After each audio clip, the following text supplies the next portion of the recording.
Tandaan nyo mga sinabi ko sa inyo, ha? Pag-akit nyo doon sa bahay, lahat ng kasamkapan, ipaghahagis nyo. Ipaghahagis nyo ang lahat. Wala kayong ititira para lumayas na yung mga hayop na yan dyan. Wala kayong ipaghagis nyo lahat ng mga kasangkapan. Ha? Lahat. Halika kayo, dito. Dito. Dito, umakyat kayo. Dito. Bilisan nyo. Wala kayong ititira. Wala kayong ititira kahit na isa. Lahat ihahagis. Ihahagis, ayaw magsipaglayas sa mga hayop na yan. Lahat ng kasangkapan dito, itapon yung lahat, wala kayong titira. Itapon na yan, ihagis nyo na yan. Bilisan nyo! Pakisang niya, ihagis nyo! Sige! Ihagis nyo lahat! Sige, yan! Oh! Anong ginagawa nyo? Bakit? Dahil ayaw nyo lumayas dito! Bitawan mo nga sabi! Bitawan mo nga ako! Alisin nyo lang dyan! Alisin nyo na! Kaya lumayas kasi! Alam mo nyo! Itapon nyo! Ako? Patay. Sigurado ako, nabalitaan na ni Mokang yung nangyari kahapon. Yari, sigurado. Galit na naman sa'yo. Eh, alam niya naman yung tungkol sa nakuha natin drugs eh. Sana lang, wala mga pulis na nakatambay dito. Ano ba? Ano na? Dapat nyo yan! Dapat nyo! Sige! Itapon nyo lahat dito! Hagis nyo lahat! Hoy!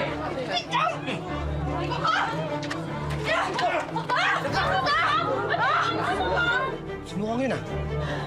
Tanggol, tulungan mo ako! Bilis! Tanggol! Hoy! Yung mga kasamahan nyo! Tulungan nyo ako! Diyos ko!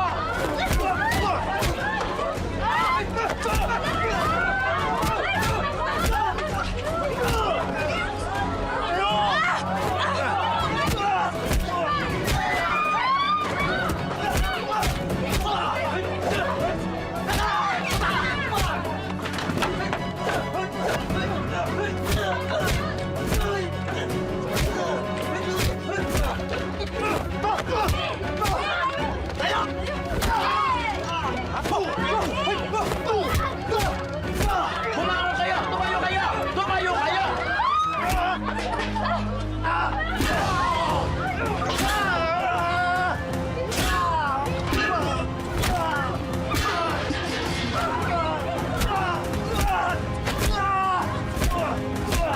Panunin nyo yan! Bigyan nyo na reaksyon yung mga yan!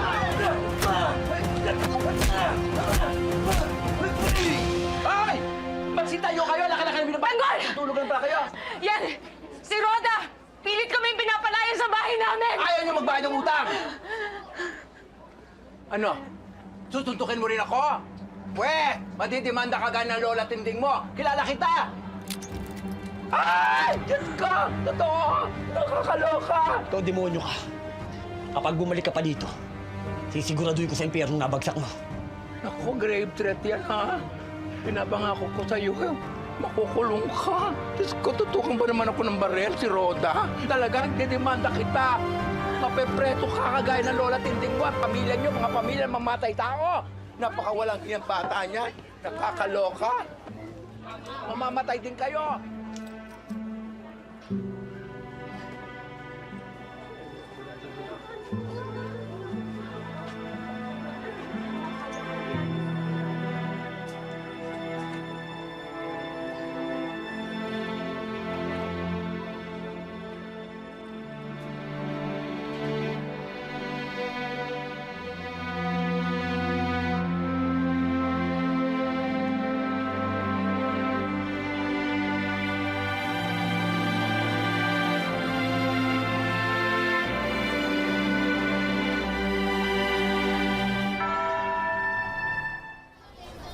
Tarantado pala yung rodang yun eh.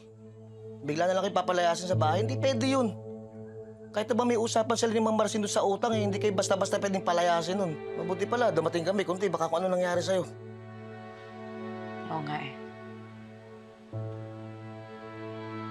Uy, Tanggol, salamat ha.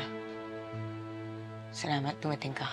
Kasi siguro kung hindi kayo dumating, baka kung ano na nangyari sa akin. Wala baka tuluyan na kami napalayas dito sa bahay. Kaya, salamat. Salamat talaga.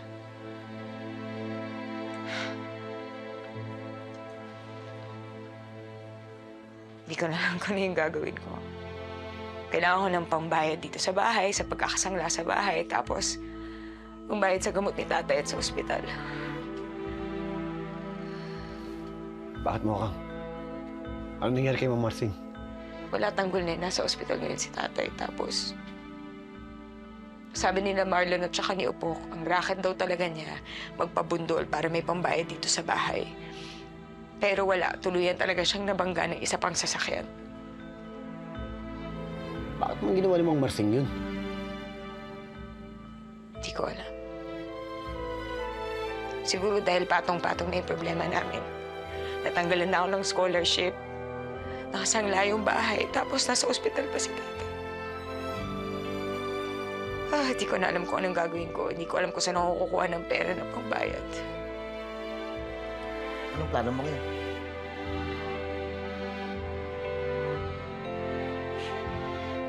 Hindi ko alam. Mukhang. Baka mabuti siguro samahan ka namin sa ospital kay Mang Marsing para malaman namin kung ano po pwede may tulong sa'yo. Paano kung pumalik dito si Roda? Huwag na lang, baka... Hindi na babalik yun. Takot lang nun. Anong pwede natin gawin? Halika na. Sasamahan ka namin sa ospital. Isara na lang natin mabuti itong bahay niyo. Tara. Okay ka na. Colonel Suarez! Colonel Suarez, magsusumbong ako sa'yo, Colonel Suarez! Diyos ko, magsusumbong ako sa'yo! Alam mo ba, ang mga tauhan ko pinagbubugbog, tinan mga pagmumukha ko, puro bangat-bangat. Pagkatapos ako, tinutukan ako ng barel at gusto akong patayin! Sino? Yung apo ni Tindeng! Yung mga mamatay tao! Diyos ko! Tingnan mong ginawa, oh! Oh! Tikla, Yes, sir.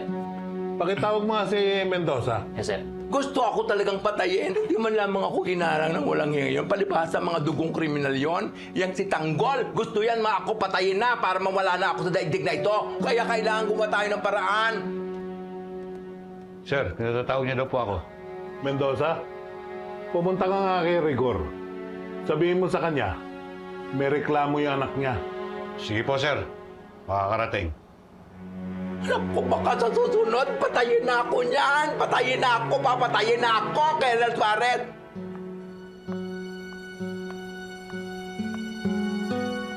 Mando! Oh, Saan pupunta? bisitahin ko si Rigor. Ayun, sakto. Doon din ako pupunta. Ano, sabay na tayo?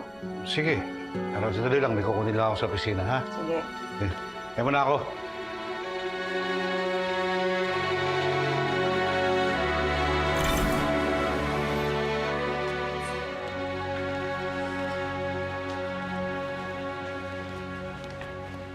Mukhang. Ilang araw na ba dito si Mang Marsing? 3 araw na si tatay dito. Kumusta lagay niya?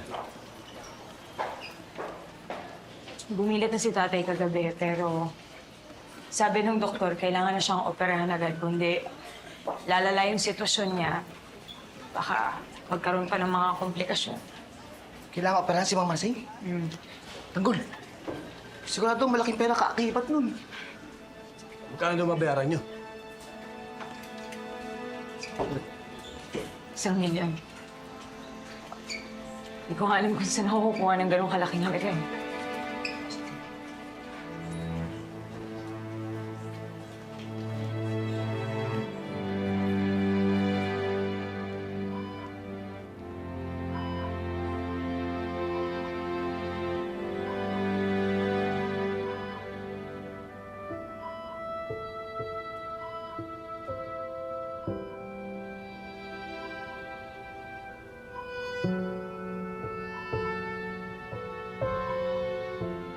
Nakakaawa naman si Mang Marsing. At kasi naisipan ni Mang Marsing ng magpabangga. Mukhang, sana humiking tulong sa amin para nagawa namin ng paraan yung utang niyo kay Roda. Ganteng naman. Sa tingin mo papayag si tatay? Kita mo, napaka-maprinsipyo niyang tao. Lahat gagawin niya para may taguyod kami. Mukhang, yung nakabangga, nahuli na ba? Hindi pa nga eh. Pero nagbigay na ng statement sina Opok at saka si Marlon. Sinabi na nila kung anong klaseng sasakyan, kung ano yung plate number, kaya hinihintay na lang namin. Sana mahuli na. Bokang, kung gusto mo kami nilang hanap dun sa nakabangga kay Mang Marsing. Nako, huwag natanggol. Baka kung ano pang magawa mo dun. Huwag nahayaan mo na sa mga pulis yun.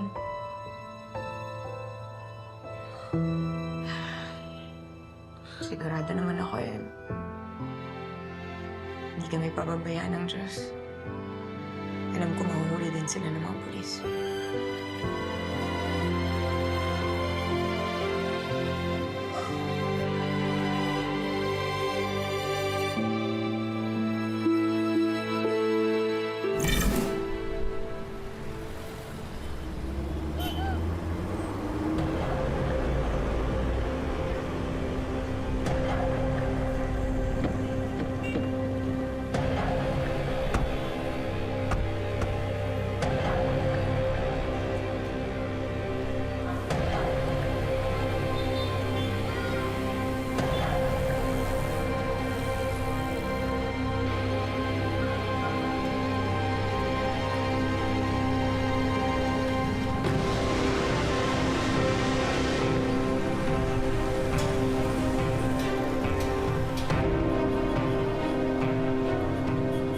Pre, andali. Sino kayo?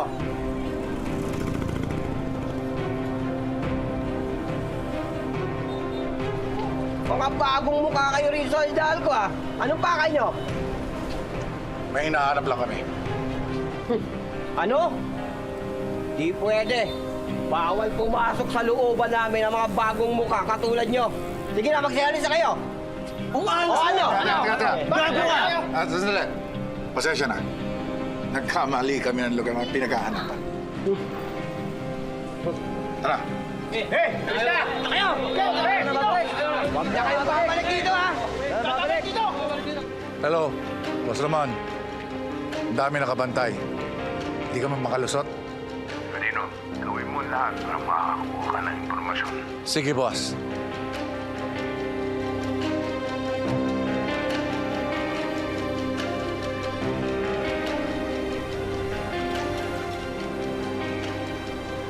Diyos ko, Tinding. Hindi pa yata tapos ang gulo. Andito pa ang mga tambay. Hindi po, Mang Noy. Nagbabantay lang po kami para di ho makapasok yung mga tagalabas. Salamat ha. Maraming salamat. Walang anuman po. Sige po. Santino, bumalik ka na sa bahay. Walang tao doon. Hindi po, lahatid ko po kayo. Para masigurado ko pong ligtas po kayo. O sige. Tara na po la.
Paano ngayon yan?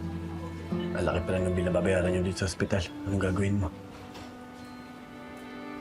Oo halos kapresyo na ng bahay yung babayaran niyo dito sa ospital. Tapos meron pa kayong babayaran ng perota, yung pagtubos dun sa bahay ninyo. Ano ba yan? Nadagdagan pa yung problema. Hindi na nga Nag-iisip ako, wala kailangan ko talaga maghanap ng trabaho. Paano mo gagawin yun? Eh, natanggal ka nga dun sa eskwela ang pinapasukan mo.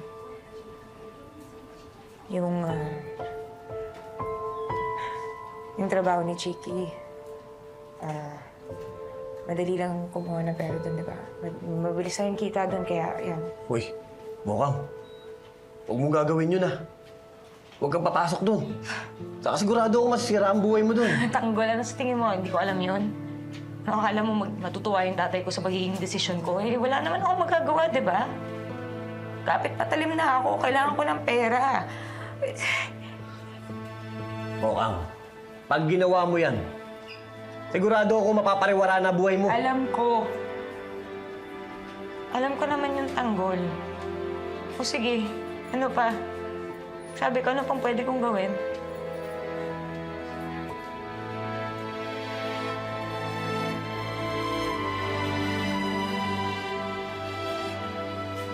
Bokang, nakikiusap ako sa'yo. Huwag mong gawin yun. Hayaan mo na lang kami gumawa ng paraan para matulungan ka, para mabayaran yung building sa... Huwag na. Tanggol, alam ko yung iniisip mo. Salamat na lang. Salamat talaga dahil... Salamat, lagi mo akong gustong tulungan pero ayokong gumawa pa kayo ng masama para lang matulungan ako dito sa pang-ospital ni Tatay. Huwag na. Ako nang bahala. Ako nang gagawa ng paraan.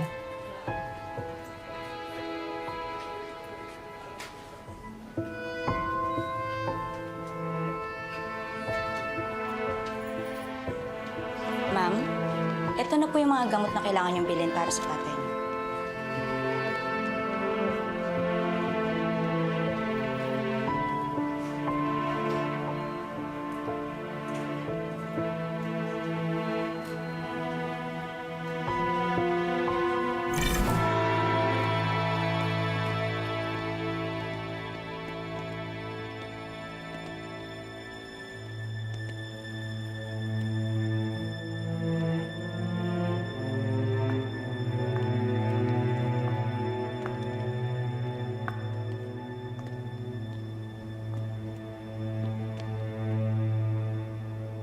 Kiramay ako si Olga. Salamat, Papa. Pero dapat nagpapahinga na muna kayo. Gusto ko makita si Greg. Kahit sa huling sandali man lang.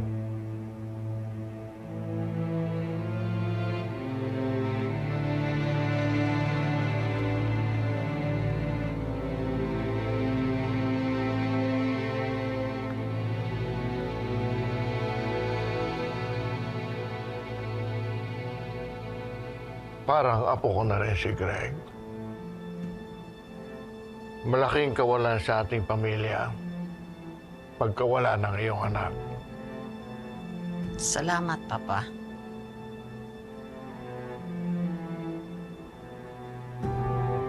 Maraming salamat, Greg.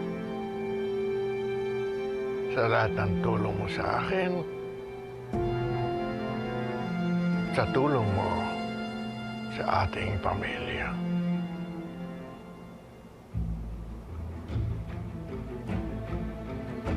Very good. Very good.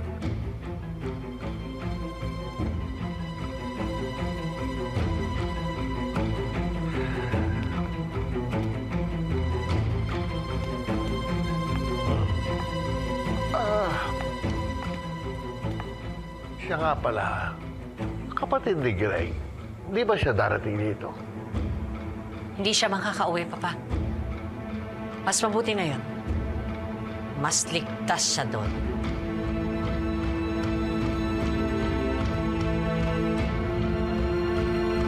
Deepest condolences po. Salamat. Maraming salamat.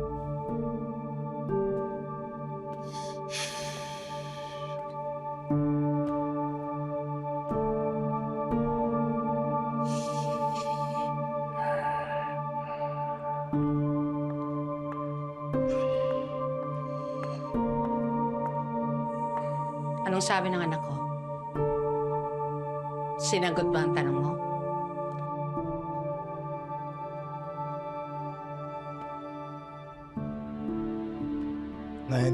Nita. Nawawalan din ako ng anak. Hindi tayo magkapareho, Ramon. Hindi nagbabalik si Greg. Kaya huwag mo kong ipares sa'yo. Hindi sana nangyari ito in the first place kung sinabi mo sa akin kagad ang totoo. Ang kapal na mukha mo, ah! Ako ba sinisisi mo? Tinato niyong parang basahan ng anak ko, binaliwala. Hindi binigyan ng halaga. Kaya wala kang karapatan na sabihin sa akin kung sino ang may sala o sinong wala. Ay! Ramon! Ano ka? Sige! Ano ka? Saan ka naman pinagburulan dito? Hindi kita uurungan. Baka gusto mo tuluyan na natin lamay mo eh. Ano na? Magsitigil kayo. Igalang niyo ang buro ni Glenn. Wala namang bastos dito kundi si Ramon.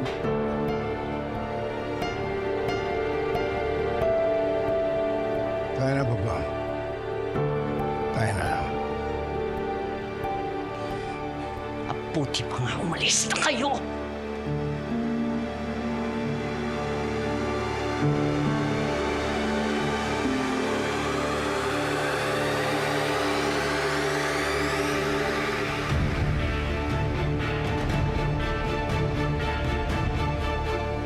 Ayun, si Doc, kausapin ko muna.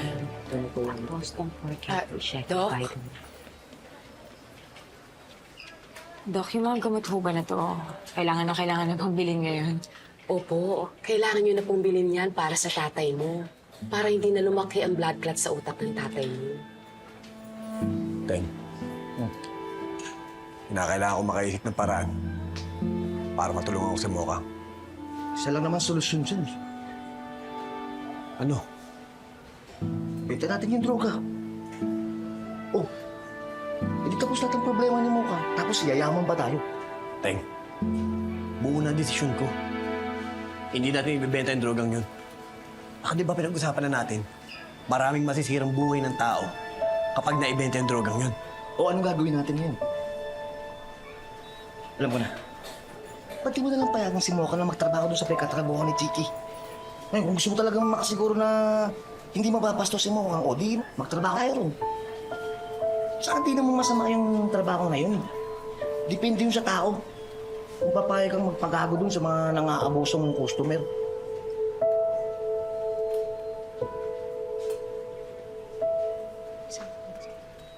Mukhang, Nay.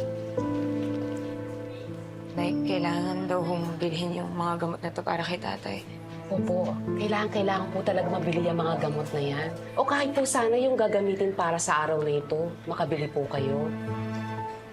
Sige po, Doc. Salamat po. Malinita, magandang araw po.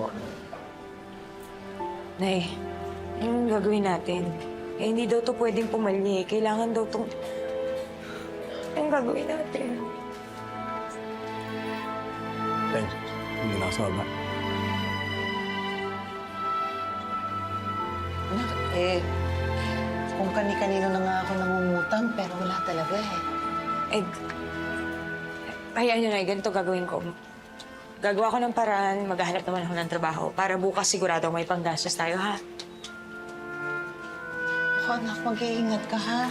Tsaka, huwag ka na pumasok sa problema ha, sa dami ng problema natin ngayon. Nay, wala akong isipin, ha?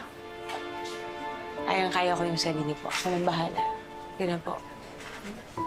Mag-iingat ka ha. Sige po, Nay. Puntahan ko muna ng tatay mo. Sige po.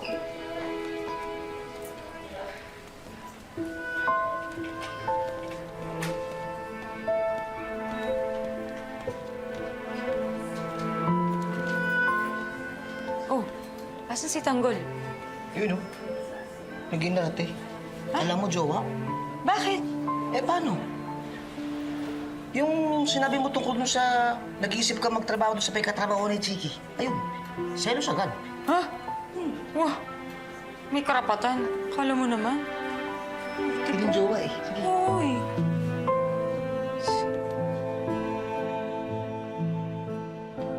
Psst.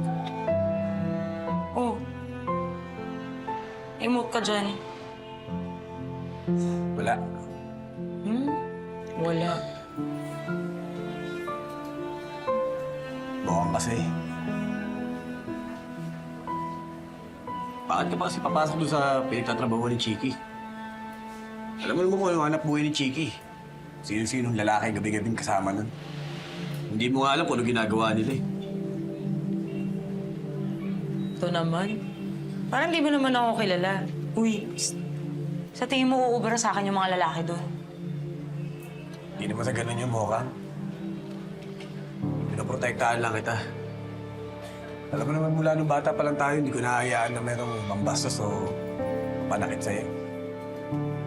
Pero lalaki pa rin yung mga yun. Hindi mo alam kung anong iisipin at pwedeng planuhin nila sa'yo. Eh, ano bang gagawin ko? Wala na eh, di ba? Tsaka, ako na, kayang-kaya ko na yun. Huwag ka mag-alala. Basta. Hindi ako papayag na magtatrabaho ka doon sa isang kondisyon. Hindi papayag. Bakit? Ito naman kung makaasta, bakit jowa kita? May karapatan. Kala mo, di papayag. Parang pangatay. May isang kondisyon. Ano yun? Magtatrabaho ka lang doon kung kasama mo kami dalawa ni Enteng. Sasama kayo doon? Hoy, tanggol, yung gulong ginawa mo kahapon, hindi pa nga tapos. Tapos pag sumama pa kayo sa akin doon, kilalang kilala kita, mapapaaway ka lang doon, tapos magkakagulo. Tapos madadami na naman ako. Hoy, wag na, uy. Oo, Kang. Mabuti na yun. Ang importante, nandun ako para bantayan ka. Para walang mababastos sa'yo doon. Basta hindi ako papayag kapag hindi kami kasama.